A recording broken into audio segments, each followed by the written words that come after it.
Hey everybody and welcome in. I'm Griffin. And I'm John. And today we're going to be going over news and a whole bunch of questions, including what is the difference between gravel bikes and mountain bikes? There are a whole bunch of differences there. And then a storied component maker is unfortunately laying off nearly half their staff. Really tough to see before the holidays. And then we're also going to answer a question about can you use a trunk rack to transport your e-bike? Answers to all that and more on this week's episode of the Weekly Recharge.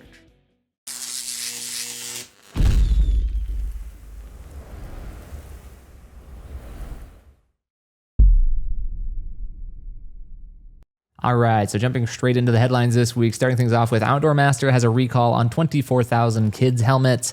So they issued a joint recall with the CPSC for 2 youth helmet models that don't meet federal positional stability and coverage requirements. The affected models are the OM-KSKB, which features a dinosaur print, always fun, and the OM-TD BIKE, which comes in a green graphic. And these helmets were sold between June 2024 and February 2025. Most importantly, no injuries have been reported so far, so that is always great to hear.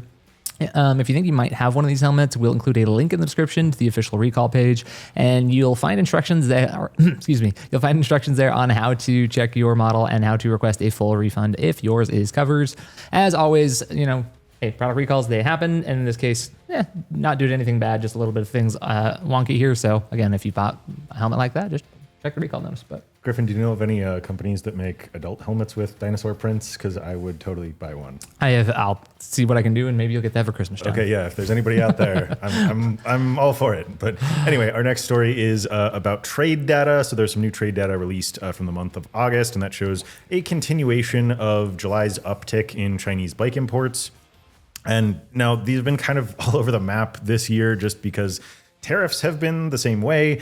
Brands are really trying to juggle how to anticipate changes in tariffs and also balancing inventory with customer demand, as they have had to struggle with since the pandemic. But imports reached a low point in May, and the bikes imported valued just $65.2 million that month, though the actual smallest number of bikes was imported in the next month of June. So there was a 42% year-to-date drop in Chinese imports, and that was likely due to the threat of new tariffs that were set to begin mid-August. China and the U.S. were kind of in an escalation, raising tariffs to a maximum of 125%, but they did reach an agreement to delay tariff increases until this month, November, and so in response to that, companies were trying to get ahead of the ball. So the bike industry did kind of make a turn to Cambodia as the best alternative to China, but the Trump administration's reciprocal tariff rates ended up not being a whole lot different than the total tariffs on Chinese products. That included fentanyl, Section 301, and reciprocal tariffs. But still, Cambodia surpassed China as the largest supplier of bike imports by dollar value, even if we did continue to bring in more individual units from China. So according to an article from Bicycle Retail here, the total yearly value of Cambodian bike imports was $204 million at the end of August, while the value of Chinese imports was $159 million. But at that point, the U.S. had imported just 1 million bikes from Cambodia, while we brought in almost 4 million. This was 3.8 million units from China. Now, normally this data would have been released quite a while earlier in the year, but it was delayed by the month-long government shutdown that we experienced. And then, according to Bicycle Retailer here, the U.S. Census hasn't announced when data for the rest of the year will be published. China remains a big player in the industry here. We'll just see how things shake out with tariffs. That seems to be like our go-to response, but that's all anybody can do. Really. I was going to say, we're all just kind of, where we don't control these things, that's really all we can do is just kind of like sit back, watch, and see how things play out, and if it's going to be good or bad for us, in the industry for the long run. And then moving on to our final news headline of the week. Sadly, Campagnolo is laying off 40% of its staff. So this is obviously a longtime cycling icon, and it's cutting 120 of its roughly 300 employees, a significant move that reflects the broader struggles the cycling industry has been facing throughout this year. Going back to some of the tariff talks again, but reports indicate that the company has been 24 million euros in the red over the past 3 years. The company, of course, is best known for its high-end group sets and wheels. Seeing a brand with this kind of legacy make such deep cuts underscores, again, just how both large and small cycling brands are navigating real financial pressure right now. This brand, of course, and uncertainty, just 100%. This brand really had its heyday in the sun. It was stuff that was found on several Tour de France bikes and stuff. It really had a heyday, especially in the 80s, 90s, stuff like that. Still one of those kind of like more premium like tier products and whatnot, but they're going through it just like the rest of the industry is right now. The brand has announced some like plans to kind of like double down on a few things, like the made in Italy factor, and trying to figure out some like new logistics things. But of course, the EU was not exempt from tariffs as we discussed. There was 15%, I believe, across the board for EU. I thought it was 10, but I could be wrong. Sorry, lots of numbers. So many numbers. Yeah, exactly. So again, it'll be interesting to see moving forward how they do. They're not the most directly tied in of the e-bike brands, but again, it's a storied name, and if they're laying off nearly half their own staff, like it's just a reflection of some of the times and things going on right now. Absolutely. But anyway, that'll do it for this week's news. All right, everybody, it is trivia time. Last week was a draw between Mr. John and I. This week, we're going to change that up, though, I'm pretty sure. I'm feeling good. I'm feeling confident. John, I'm here to take you down. I wish you good luck. All right. And this week's trivia is brought to you by Christina, because she has the questions. Christina, What's what up, is question world? number one? Also, right. may thy knife chip and shatter. I don't know. Is The that a Dune Dune reference, thing? yeah. Yeah, that's a Dune thing. Now some of John's movie and book tastes. Okay. Anyway, what do we have for question number one today? All right, here we go. What e-bike manufacturer was the first to popularize belt drives for mainstream commuter e-bikes in the U.S.? A. Van Moof, B. Velo, C. Priority Bicycles, or D. Trek? Can you read those one more time? Yes.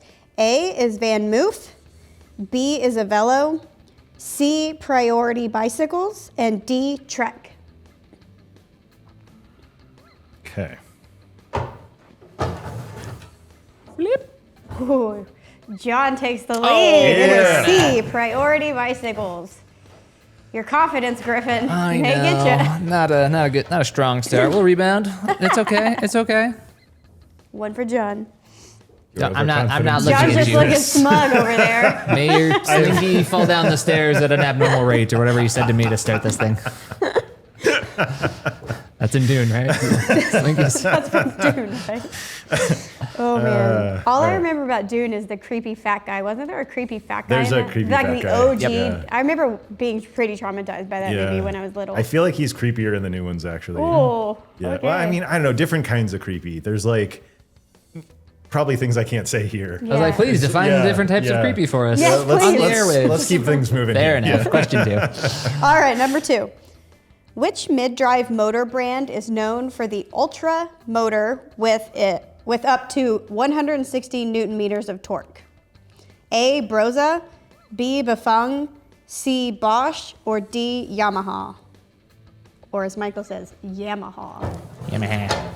That's wrong.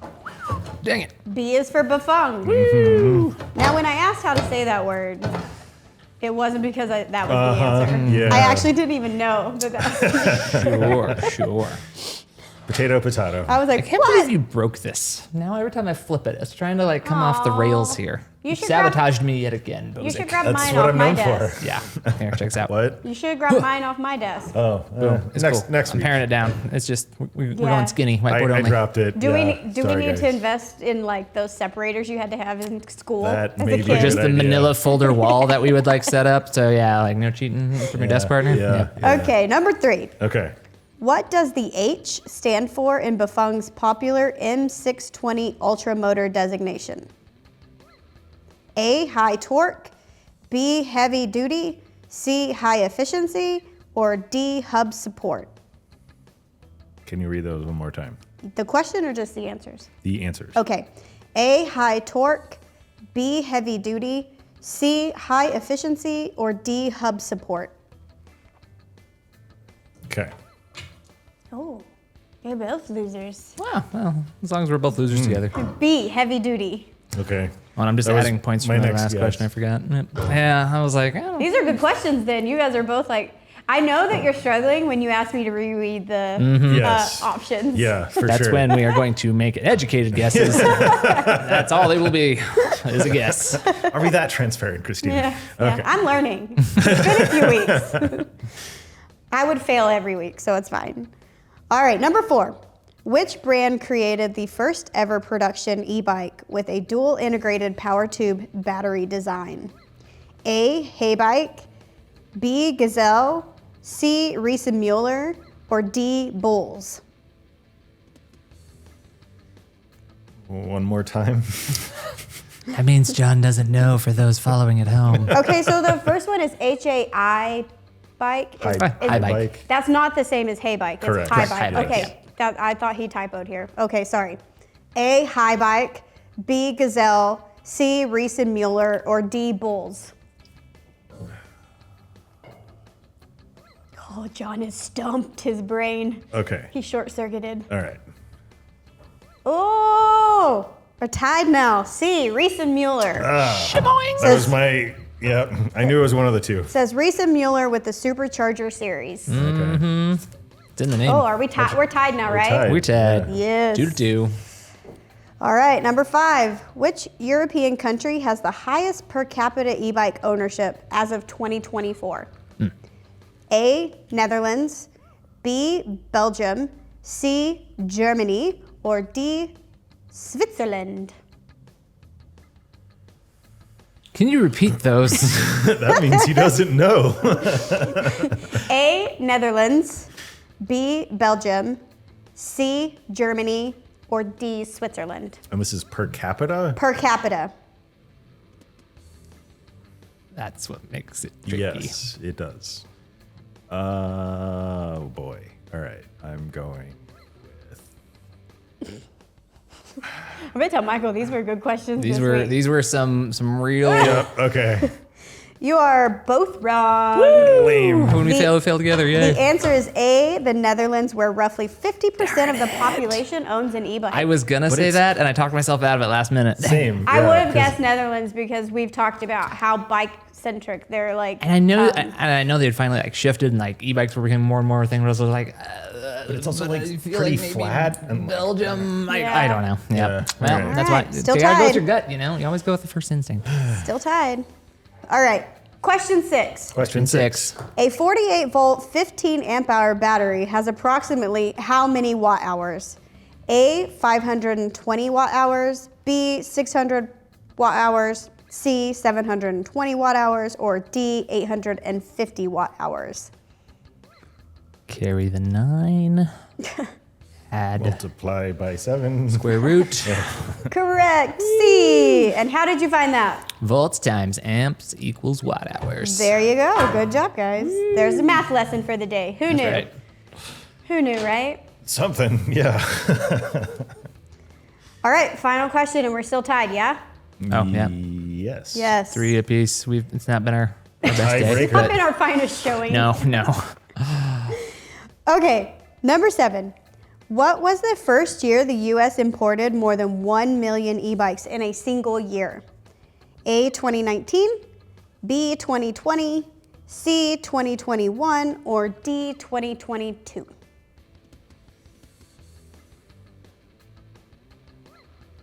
Those answers one more time. A, 2019, B, 2020, C, 2021, and D, 2022. Okay. In order. Correct. C, 2021. No, does that mean we tie E-bike again? experts Yes. over here. Look at somewhat experts. You We guys did were miss a stumped lot a- this week. You were stumped a lot this Yeah, week, though. those are some pretty hard questions. Yeah. Those were some really good ones. So shout out to Michael for finding some good ones. Seriously. Let us know how many you guys got right down in the comments below. And I will beat Griffin next week. Yeah, right.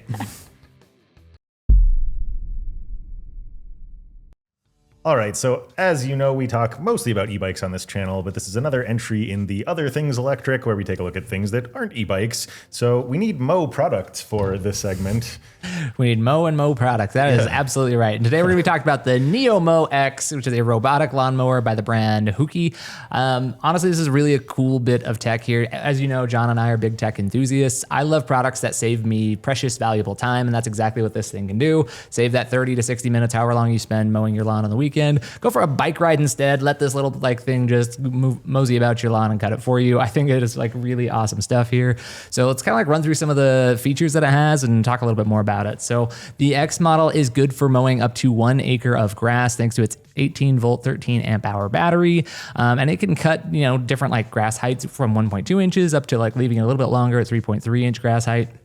Now it's got different Do you measure with the 100%. Yeah. If you're not serious about your lawn care and getting down and measuring, then what are you even doing, John? You're It's not a gonna. good question. You're not gonna win the greenest lawn award without getting in the trenches with Let it. us know what your grass measurement, ideal of grass measurement is in the comments. But again, for like the enthusiasts, the people who take a lot of like pride in their lawn, there's different ways for it to have it like cut. You can actually set it just kind of like, move back and forth like a snake pattern. You can have it do cross cut and things like that. You can even have custom modes on there, which is pretty cool. Now, in the event you have a larger lawn and it doesn't finish in one charge, what's really cool is it'll take itself back to its little charging dock, and then it knows exactly where it left off. And so once it's charged back up, it'll go back and start finishing the job. Really cool stuff there. It is very capable too. It can climb 24-degree slopes and can handle uneven surfaces. It's also got integrated combs, which clears the grass, so there's no need to bag or rake anything. And then it fits, tight spaces between like shrubs and things like that. It is about 20 inches wide, 28.7 inches long, and about 13.3 inches tall. Now, part of the magic here is the smart path planning via 3D LiDAR and vision fusion system with 360-degree scanning. Mm-hmm. So obstacle avoidance for objects as small as 1 centimeter wide. It's got zone management and no-go zones via visual boundaries. You don't need antennas or staking anything in the ground to say stay here. It's smart. It figures it out. And and it's helped via Wi-Fi, 4G, Bluetooth, and it is capable of OTA updates as well. So it'll stay smart for a long time.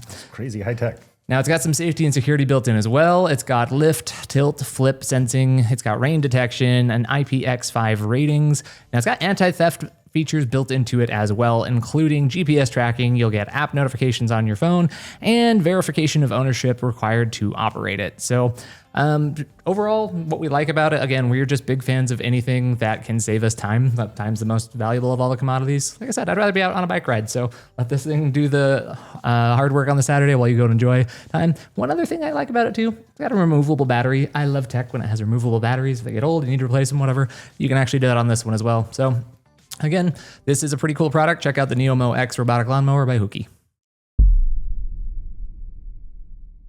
All right, so just to let you know the things we got going on here. No new bikes shown up to the shop recently. However, we did have a couple of reviews go live. And John, lucky you, I think they were both you this week. Yeah, they were. And there was a little bit of a running theme here. So the first thing was the Cicada Touring e-bike. Now, this company, Cicada, is owned by the same that owns Soul Fitness. So, they kind of brought their expertise into this bike, but it's a mid-drive equipped touring e-bike, so city commuter style, but this was actually really interesting. It has a really long cargo rack, so you can definitely do a lot with this bike, running errands, long-term adventuring. Options on options. Yeah, so definitely check out that bike. And then also was surprisingly affordable too. But then also I reviewed the Rad Power Bikes Rad Runner. And so if you're not familiar, the Rad Power Bikes has, had versions of the Rad Runner for years. This is essentially an upgraded version of what used to be the Rad Runner 2, but they sort of re-released their models in 3 spec tiers, and this is the entry-level one. But they decked this one out. It has hydraulic brakes now, so better performance there. Same great utility and cargo and passenger capability. So tons of accessories that are compatible with that. But yeah, if you're interested, check out those links. Make sure you're subscribed to stay up on all of our new content. All right, it's time to celebrate somewhere around the world with some cool stuff worth checking out via e-bike. John, where are we going today? We're going to Montana. We are not going to Montana. I want to go to Montana. We're going to talk about Montana. Oh, yeah. Well, that's not just as good. I'm lying. Let's go to Montana, actually. Break. No, I'm just kidding. Okay, talk about Montana. Okay, we're going to be talking about the Bitterroot Trail in Montana. Montana is actually one of my favorite places, so Montana is pretty cool to go back there. Country, yeah. So this is a mostly flat paved trail that connects the cities of Missoula and Hamilton to the south, and it runs through the Bitterroot Valley. So depending on where you look, I actually found quite a few websites with good information about this trail. The trail itself is anywhere between 44 and 51 miles. The north end is in the old sawmill district of Missoula, while the south end is near the Angler's Roost RV and campground. So that, I think, is where kind of that discrepancy comes from. Is some people say that Angler's Roost is the end of the trail or start of the trail, but others say don't worry about going to there if you're not camped there already. Anyway, but it runs along US Highway 93. And there's quite a few smaller towns in between Missoula and Hamilton called Victor, Carlton, Lolo, and then a few others. And then the trail itself is also often very close to the Bitterroot River. But you get really nice scenic views of both the Sapphire and Bitterroot Mountains to the east and west.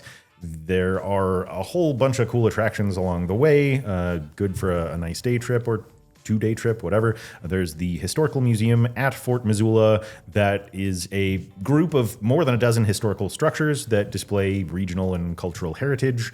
There's the Travelers Rest State Park in Lolo, and this is pretty cool. It's actually the only archaeologically verified campsite of the Lewis and Clark expedition. Oh, sweet. But they also have hiking and fishing there. There is the St. Mary's Mission in Stevensville, which is actually just a little bit off the trail, but that town was founded in 1841, and it's recognized as Montana's first permanent settlement. So there's a lot of cool history stuff there. There's the Victor Heritage Museum in the town of Victor, and that has info about the old railroad that the trail runs along, as well as local mining history and history regarding the native and pioneer settlers.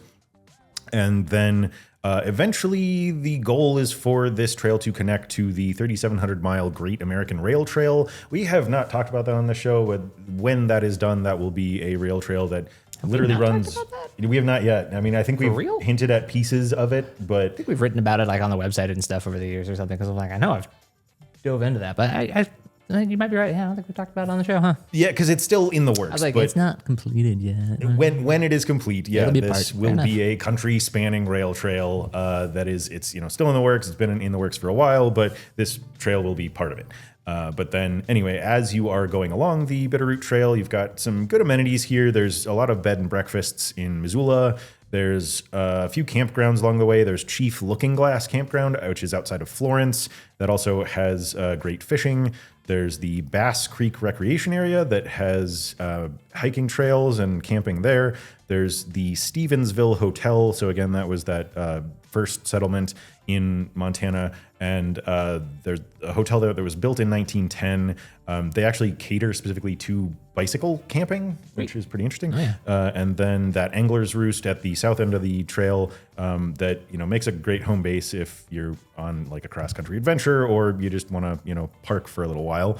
And then if you are in the area, not necessarily looking to camp, maybe making a shorter trip, there are 12 parking lots along the way with trail access. You can just hit part of it if you want. But also a ton of stuff in the towns along the way. So we've got shops, restaurants, casinos, breweries, coffee shops, pretty much whatever you're looking for. And then if you don't have a bike or e-bike, there are bike rental shops in both Hamilton and Missoula. So you could, take the trip just from renting a bike. But a little bit of the history here. So according to someone named Bill Whitfield, who's a historian for the Ravalli County Museum, this comes from the rails2trails.org website. He said that the trail runs along the historic route of a spur of the Northern Pacific Rail Line, and the trains on that line were used to haul lumber and silver and copper ore. And as of even the 1970s, it was still pretty busy, but operation ceased in the early 2000s. So the local communities worked together to slowly build the long section of the trail between Hamilton and Lolo. There was the last 8 miles from Lolo to Missoula that were difficult to complete just due to funding and the terrain. But they got a federal grant in 2016 that allowed them to complete the project. And then both local and state organizations have teamed up to just keep it maintained and pretty. There are no information here about e-bikes specifically that I could find, but kind of with everything that we've talked about on the show, I would assume that Class 1 e-bikes are fine. But yeah, just keep in mind that you are riding next to a highway, so there, is a fair amount of traffic noise. So it's, from what I read, maybe not necessarily the most peaceful, but it is very scenic, and then you have access to just all these other cool things along the way. I've been to Missoula a couple times. It's a pretty cool town. Because I've been through a little bit parts of Montana, and like I said, beautiful part of the country for sure. And kind of like to your earlier point, I actually like a lot of the links that you found here. When John and I do the prep for this section of the show, we sometimes have to really go through a lot of like old, outdated, and hard to navigate websites. It's actually like pretty cool stuff. It does get me a little bit more excited. I would love to check this out. And if you are one of the people who have checked out the Bitterroot Trail system before, let us know your thoughts and impressions about it down in the comments below. And anyone else eager to have their favorite trail shouted out. Let us know that in the comments as well, and we might be diving into that one next week. All right, now we're at the point of the show where we jump into questions and comments from you, our audience, pulled from either YouTube or our social media handles, questions@electricbikereport.com or our website. Comment somewhere, we will find it, we will answer it. John, let's start things off here with a suggestion from USN USA on the Buzz Drone Review on YouTube, who says, I suggest a new test. I suggest you find a 5-foot tall rider to try out minimum seat height. Short riders are underserved by e-bike manufacturers. A short rider with a 26-inch inseams struggle with safe e-bike operation. They have to stop and jump off the seat before falling over. Fair point. Yeah, absolutely. So I did that review, and I actually responded to this comment on YouTube, but thought it was worth diving into a little bit more here. So most of our testers are around the 6-foot tall mark, but we do have one that is 5'3", and if a bike comes in that we have maybe a little bit of concern about, whether or not it can accommodate shorter riders, we'll have her hop on it and give us her thoughts, how it feels, that sort of thing, so that basically in every review, we do an evaluation of the recommended sizing range for a bike. We will tell you if it seems appropriate to us. And again, if our shorter tester finds that it's maybe not, then we'll point that out as well. But, generally speaking, I'd say brands do a pretty good job. We often would recommend for shorter riders that you would look at something with a step-through frame. I would say it's pretty common for e-bikes to go down to like 4'11" is a recommended height range. Or so we're down like around that 5-foot mark for sure. Some of those was like 4'10", I think. But. Yeah, and I mean the Globe Hall's like 4'6", but like something like that. A few, but in most places, I think you're going to be okay. But that step through frame does definitely help you if you are coming to a stop and you do have to get off the saddle. That way, you don't have a top tube right there in the way. One of the bikes that we kind of typically recommend for shorter riders is the Velotric Discover 2. That one only comes in a step-through frame. A lot of times bikes have both styles, but every now and then certain bikes are limited to step-through. But then, your wheel and tire size is going to have a little bit of impact here as well. 20-inch wheels are great for shorter riders. And then I would even say on bikes that for taller riders come in like a 27.5 or 29-inch tire, something that maybe drops down to 26 for the small size, the shorter riders, like that's a way to lower the frame without changing the frame. But yeah, some other great options that we would recommend if you are kind of in that short category. We've got the Electric XP4 for the folding category. That bike comes in both high step and mid step frames, and the standover is pretty low for both of them. But then the Ride One Up Portola is only step through and has a nice low standover there. For like a moped style bike, like the Buzz Drone that you commented on there, the Retrospec Valen Rev Plus is another good option. That one is actually pretty unusual that it has an ST frame as well as the normal. Not a lot of moped style on an ST frame, so it's pretty cool. It's pretty cool, yeah, for sure. And then if we're looking at something more utility style, the Aventon Level SR is very approachable. And then if we're looking at maybe like a cruiser, the U-Free Solar Sparrow, that sort of lightweight city cruiser, that one has a very friendly step-through height as well. And that one has full-size tires, but it's very light and easy to maneuver. So yeah, bottom line is that there is no doubt that shorter riders are underserved for tailor-made things, but there are a lot of options out there that will work well for you if you keep these things in mind. Well said, John. Thanks. Moving on, though, we've got a comment from your best hitch racks video on YouTube. This comes to us from Matt's Fishin' Mission. I love that name. That's Matt. a great name. Is there even an option for transporting an e-bike on a trunk with no hitch options? I need one. Unfortunately, the short answer here is no. So let's just kind of like dive right into it. So when it comes to trunk mounted racks, we do not recommend those for e-bikes. And I'm going to get in front of this. You can find exceptions to that rule, but we're not going to go there. By and large, the weight ratings for those types of racks is just very low and not low enough to accommodate most of your average e-bikes. I think like the highest weight ratings I've come across like 35 pounds per bike as a max. Most e-bikes are comfortably clearing 50 pounds. You can get some that are lighter, but most of them are 50 pounds and up. It's it's motor, it's battery, make thicker frames. There's a whole bunch of different reasons why e-bikes are heavier. And even some of the tricks like pulling the battery out, you're probably still not going to make weight. Now, the risk that you're running when it comes to the trunk mounted options with that, you could damage your trunk, you could damage your bike, you could damage yourself just in the whole process trying to get things to fit on there if it comes, like popping off or something like that. So in general, no, we do not recommend trunk racks. We stick with either like if you have a truck, like you have a truck pad and drape it over the back of your tailgate. Hitch racks are our go-to. We do highly encourage that you look more into that. And kind of like in that vein, just because again, the hitch racks, especially with like a 2-inch receiver, most of them these days, like they're overbuilding those as well, making them higher weight capacities. We're seeing a lot more that are bumping from like 40, 50 up to like 60, 70, 80. Some go as high as 100 pounds per bike, which is awesome. That's crazy. Yeah. So the best advice I can kind of give on this matter is look into and just double or triple check that your bike is not, or not your bike, that your car is, if it can receive or if it can have a hitch installed on it. Just because it does not come with one doesn't mean it's not compatible. Now, in some cases, this is really easy. You can actually like do it yourself, just order the part. And like if it's like a pre-cut holes, you can just get it on there yourself. There's a lot of like videos online for helping with that. Sometimes it might not have those holes cut and it's better to take it to a professional who can install it for you. I've actually done that myself in the past on like some old vehicles. Didn't come with a hitch, got one installed, and it was, granted, this is a few years ago and this is for me locally, but it wasn't like too bad in terms of cost overall. I think it was like $120 for the labor and then like the part itself, which wasn't super expensive to get a 2-inch hitch added on there. So the grand scheme, not bad. And then I was able to transport all the big heavy e-bikes of the world that we test out here and do the rack testing that I was able to do. So I would look into that. And then if that fails, if you're like, nope, checked, my vehicle is not compatible, can't get a hitch on there, or at least, then you could look into folding e-bikes instead, or something with a quick release front wheel just for convenience. The folding e-bikes are great. A lot of them these days can fit into your average trunk space of a sedan.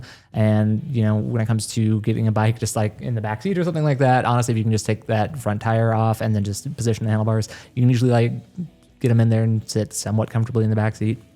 So to wrap it all up, a hitch rack really is the preferred option way to go. We don't recommend trunk racks. And just as a side note, for e-bikes, we also don't recommend roof racks either. Again, big, heavy e-bike, putting it up there. Put it up there. Most of them weight rating, not sufficient. So don't recommend that either. And then if all else fails, just look at something that fits a little bit more easily in the car, either a folder or something with a quick release front tire takeoff. Yeah, and on that note, we've mentioned a couple things on the show that we have coming up here. So I reviewed a Brompton folding e-bike about a year ago, the electric C-Line. We have a couple of bikes in right now that are in process. So that is the Dahan K-Feather and the Ertopia Carbon Folding 1. So if you're looking for a super lightweight and portable e-bike, whereas most folding e-bikes are a little bigger and heavier these days, definitely make sure you're subscribed. Stay tuned for those reviews. I was gonna say, but again, if you can manage the weight too, kind of going back to like some of the suggestions that we just had on that last question, like the XB4 or the Portola, great bikes to take a look at as well. For sure. All right, so our next comment or question comes from MLY8268. I love this one, John. Yeah, me too. This person says, these guys have 106,000 subscribers. I don't see why or how. Turkey isn't as dry as these guys. Thumbs down and a hard pass. I guess we're not for everybody. Yeah, no, exactly. And that's, I wanted to bring this comment up for a couple of reasons. Like, number one, hopefully we don't come across as, drier than Turkey, but just considering that it was Thanksgiving last week, we had a pretty good laugh at this comment. And also, just as a human being, I respect others who are pretty direct and straightforward. And, there's no harm, no foul. Hey, if you're not enjoying our show, you don't have to stick around. That's totally fine. But, just for anyone out there, we are totally open to constructive criticism. So if you ever have any suggestions or anything, run them by us, throw them at us. Like, we're happy to consider things, whatever. I will say though, like, turkey doesn't have to be dry. You can actually make it like, also that's really what gravy's for. You got some gravy and stuff on there, little additive things, and something's also dry. Maybe that's like with us, but at any rate. So again, funny comment. Thanks for sharing, I guess. But yeah, if you're hanging around, anyway. But moving on to another one from the Best Hitch Racks video on YouTube. This is from Gene3X. My question would be, what is the most secure? If you are on the road in an RV and have to let the bikes live on your hitch, what is the best deterrent against an angle grinder cutting the actual aluminum rack off? Many locks are angle grinder proof now, but the rack seems to be the actual weak point. So LOL. There wasn't a hell of a lot out there, which is good because that's kind of how I approach the answer on this one. So at some point, if someone is going to such great lengths to steal your stuff and they cut the thing off of your hitch itself and somehow get your bikes and don't make a giant racket, that is some like Italian job level thievery going on. You know, you just shrug and say, all right, I guess it's yours, buddy. Enjoy. Hopefully you have insurance at that point, I guess. It's like, yeah, something. I don't know. Obviously, hopefully that doesn't happen. It seems very unlikely to happen. And I tried to come up with something for like peace of mind insurance here. The best I can come up with is I've never actually heard of that scenario playing out, that someone cut it off of a hitch. With most of your hitch racks these days, they've got like a locking hitch pin, or like, you know, the little expander knob like has a lock built into it itself. So they're really hard to get off the vehicle. Again, I haven't thoroughly fact checked this. I haven't really heard of anyone cutting the whole rack off and stealing the bike that way. Now, if you are concerned about, like, again, going back to the other parts of the question, like you're parking overnight, it's on the back of the RV, something like that, there are certain ways to just make sure that the bikes are harder to remove off of the rack itself. One of my favorite ways to go about this, some of the hitch racks will actually have like a dedicated loop built in where you can secure the bikes further with some type of chain lock or something like that, or a cable lock, go chain if you're really worried about, you know, theft happening. A lot of the racks do come with built-in security, like the hook arms will lock down, or they'll have like cable locks integrated somewhere.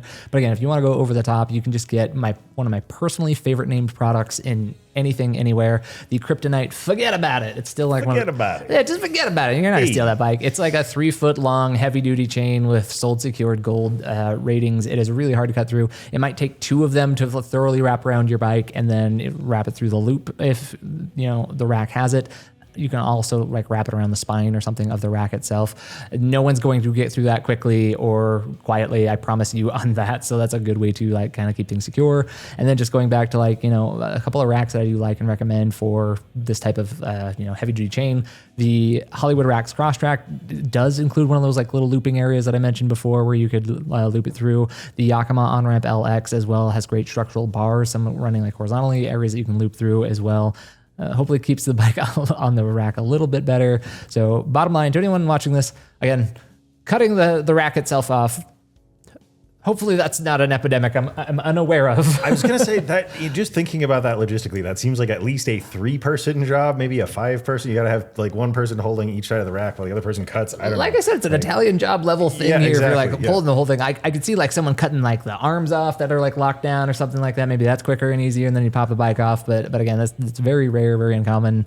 Just park somewhere where it's within earshot, and no one's going to do that quietly. I promise you that. So, and then when in doubt, your final fail-safe, just hide an air tag or something on your bike somewhere. Yeah. If someone does steal it, maybe you can at least track it down that way or tell the police where it's at or something. But that's a good idea. Fingers crossed, you know, it doesn't come to that. Seriously, yes. All right, so moving on to our next one here. This comes to us from Dawn Shoviak, a frequent commenter of the show. Thank you, Dawn. Yeah. She says, oh, if Aventon is expanding into the EU, does that mean we might see a level with a mid-drive? Hey, I like the way she's thinking, because we talked about that last week, Aventon expanding over into Europe. That is right. And, you know, the bottom line, I think we mentioned it on the show last week as well, that like ultimately, like, we don't know these things, but in the case of a mid-drive level, that would be amazing. We would love to see that. You know, Aventon released the Rambless and the Adventure M. Both of those had mid-drive motors here in the US, and that was the A100. That was a custom motor made in partnership with Gobao. That motor is just really impressive. Those bikes are great. Value-packed, just fantastic performance across the board. They're one of the quicker mid-drive motors that we've tested. There's tons of climbing power there, 250 watt nominal, but they go all the way up to 750 watts peak with 100 newton meters of torque. That Century Club that we've talked about when it comes to the torque wars these days. One of the early entrants into the Century Club, actually. Which is pretty cool for Aventon. Yeah, absolutely. But, you know, surprisingly efficient motor as well. We've just recorded great range test results on the bikes, excuse me, with that motor. And then it also has some pretty solid records on both hill and range tests on, you know, bikes that have included it. Multiple bikes too. Yeah, like both the Adventure M and the Rambless. Yeah. I mean, it makes sense. You know, you think about like Specialized custom tuning their motors. Like anytime that a brand can really dive in and contribute to the fine tuning process, like it makes sense that there's better results. 100%. I just remember when we finally got the Adventure M in, and it was our second crack at testing that motor. I was super curious. I was like, okay, it's going to be like worse off with the fat tire and the heavier bike and yada yada. And it like did just as well. Like that's how well done that motor is. Power range, the whole shebang. Like it was pretty awesome. Very, very impressive. Now, is in regards to the EU expansion there, I don't know, there's no details at this point in time as to like what the lineup is going to look like, but the website does, the German website rather, does highlight a new custom mid-drive motor called the Ultra that is actually a little bit more powerful than the A100. It goes up to, I believe, 850 watts and 115 newton meters of torque. So it is entirely possible that if Aventon continues, with the same sort of line of e-bikes over there, that may show up on the Level there. I would love to see it here as well. We're big fans of the Level as is with the hub drive motor. We actually think the torque sensor integration on it is really, really good. But yes, John and I like it a mid-drive motor when it's done right. And so put that on the Level, and I think you had like a home run potential there. So absolutely. Yeah, we're kind of with you, Don. If that does pop up on there, we wouldn't be mad. We test it out. We'd maybe buy one. Who knows? Absolutely. In the meantime, until we see that here in the U.S., if you are local to the U.S. and you want a mid-drive equipped Aventon, the Adventure M and Rambless are both solid performers, as we mentioned. So even if you're just looking to commute, like the Adventure M is really well set up. I was like, don't sleep on that one for a commuter. Like it's got the racks and the fenders and the lights and the ACU and all that stuff. So like it really could do it. Yeah. And again, the fat tires on that. Some people look at it like, it's going to slow me down. Not with that motor, it won't. But yeah, just as kind of a extra comment here, let us know down in the comments what bike you want to see swap a hub motor for a mid-drive. I think that's a good topic to dive into. But we have one last question here for the week, and this actually came to us from our email address, questions@electricbikereport.com. So pretty rare that we do get questions that way. So if you have anything you want to shoot our way, that's one avenue. This comes to us from someone named Gary. He said, "Hi guys and gals, love your show. Thanks for doing what you do. My question is about gravel e-bikes. Can you explain the difference between a gravel, trail, and mountain e-bike? I currently ride a Velotric Discover 2 and couldn't be happier with it. Thanks in part to you for your excellent review on it. I was one of the 3 fortunate winners of one of your t-shirts from your 1-year anniversary show. It will be a great Christmas present."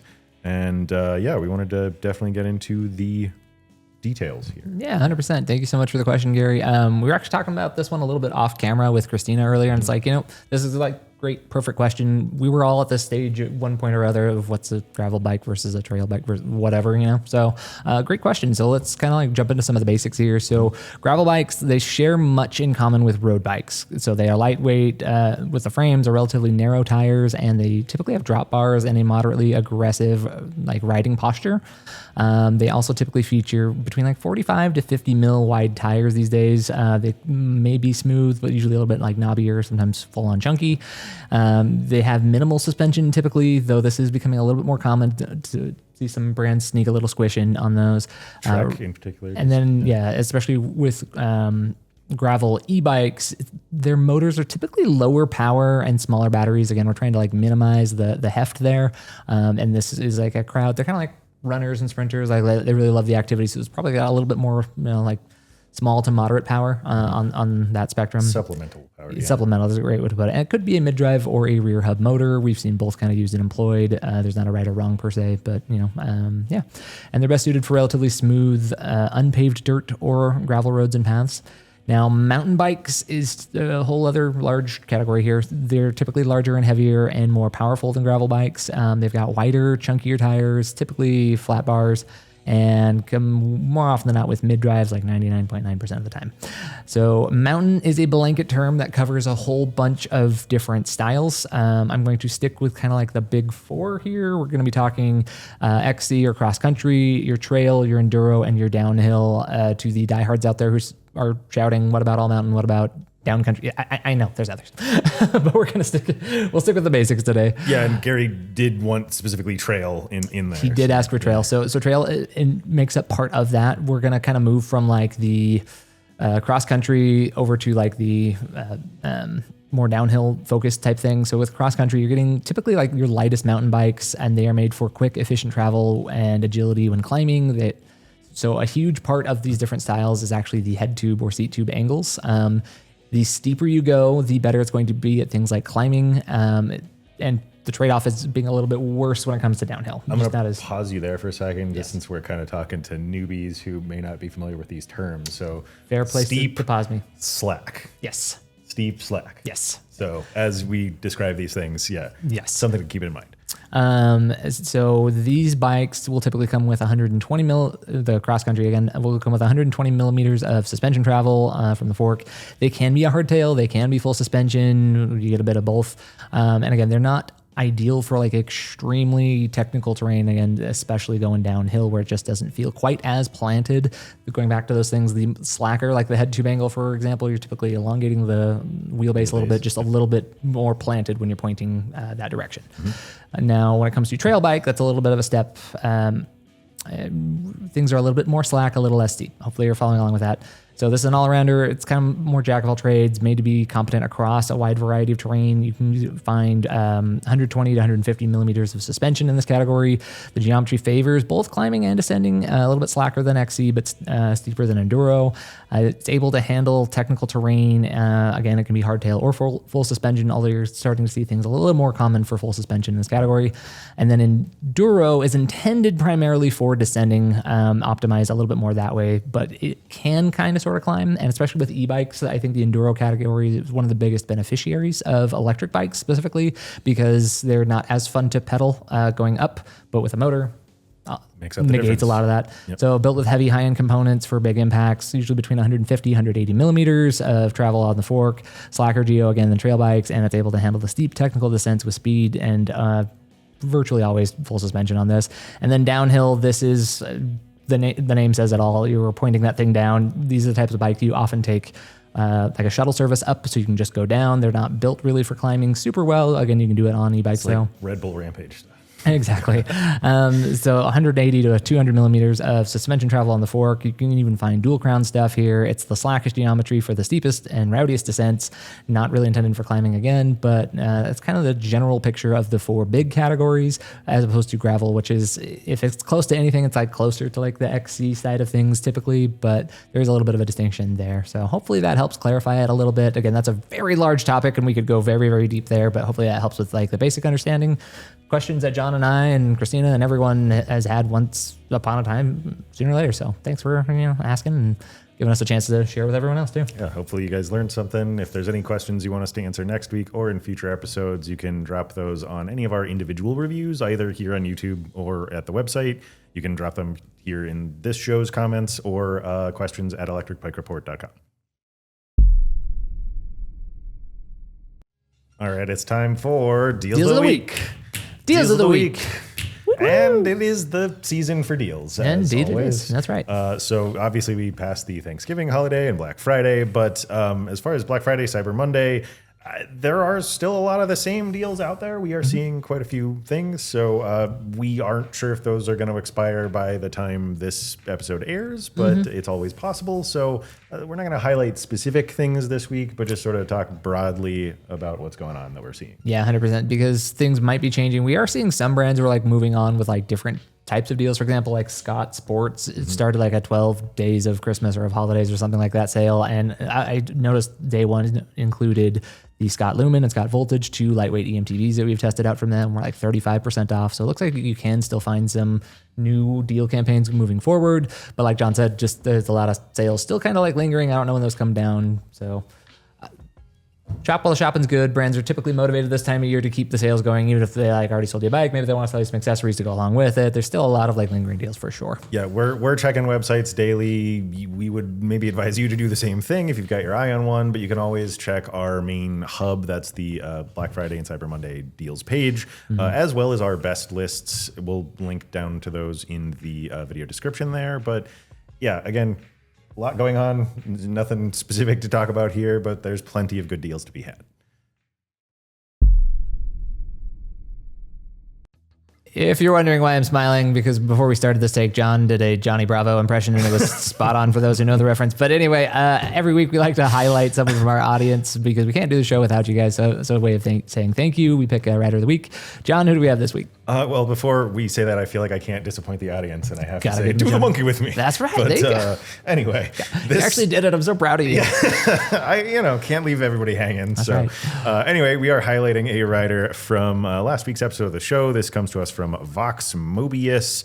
There's a pretty lengthy comment here. I'm only going to read part of it, but I'll tell you why later on. So the comment reads, another, which would you choose and why so? Guys, I look forward to watching new episodes of this podcast on YouTube each Sunday. Thanks for all the effort. You're welcome. Thank you. It's great content. Here is my ask. I've been test riding all sorts of e-bikes. The paths that local shops send you on can be helpful or too safe to be meaningful.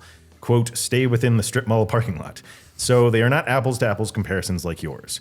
That said, I think I've come down to my two candidates, maybe a third, the Velotric Breeze 1 at one of my local bike shops, the Priority Current Plus via a sale at Costco, and the 10 Ways Wayfarer if or when it comes in at another local bike shop, excuse me. The first one was nicely reviewed by you guys, another thank you. And how would you compare these three bikes? So we will dive into a comparison between those three bikes next week. But we just really appreciated kind of your take on the testing of e-bikes out there.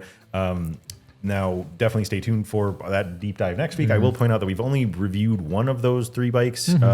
But yeah, I also, well, you look like you have something. I was just going to say, I also loved that you kind of shouted out the like, take it for a spin around the parking lot, because I've done that a few times. And I always have that same thought too. It's like, this doesn't show me This doesn't anything. really tell me much about this bike, but like, I appreciate that, like, this is what you have to do. You're trying to give me something to work with. It's fine. But again, I'm grateful that's the policy in a lot of places. That helps give us jobs. We test them out and we try to give you all the details for you, the things you can't pick up on from a little spin around the parking lot. That is a very good point. And I would say that we have maybe a little bit of an edge with being able to pick up a lot of things from a spin around the parking lot. But even then, we would probably prefer a lot more time on a bike. Yeah. But yes, Fox Mobius, again, congratulations to you and everyone that we've highlighted previously. I promise I can talk. We need your contact information so we can send you a t-shirt. So we have a Google form for that. You can fill it out down in the video description. And then, as always, if you want to be highlighted on the show, you can drop us a comment. Let us know where and how you ride, what kind of bike you have. Send us your photos, whatever. We've got, again, plenty of comment sections, but then also that email address, questions@electricbikereport.com. Are you starting or am I? I think we have already started. I think we have too. In any case, if you're still hanging out with us, we really appreciate you sticking around. And we always love interacting with you guys. We love answering questions. We love talking about different trails. If you've, again, got something cool in your area, we'd love to highlight. Feel free to let us know. And then just remember, you can let people know you're part of the gang. We did launch that merch store, so that's worth checking out as well. We were really excited to finally get those, designs all finalized and whatnot. And we've got, seen some people jumping in on the order. So thank you so much. We're really happy to kind of have you in the crew, and we're going to get those shirts rolling out pretty soon. So if you are interested, check out the link in our menu on the website at electricbikereport.com. But for John and I and everyone else here at Electric Bike Report, it's going to do it for this episode of the Weekly Recharge. Do the monkey with me. That's right.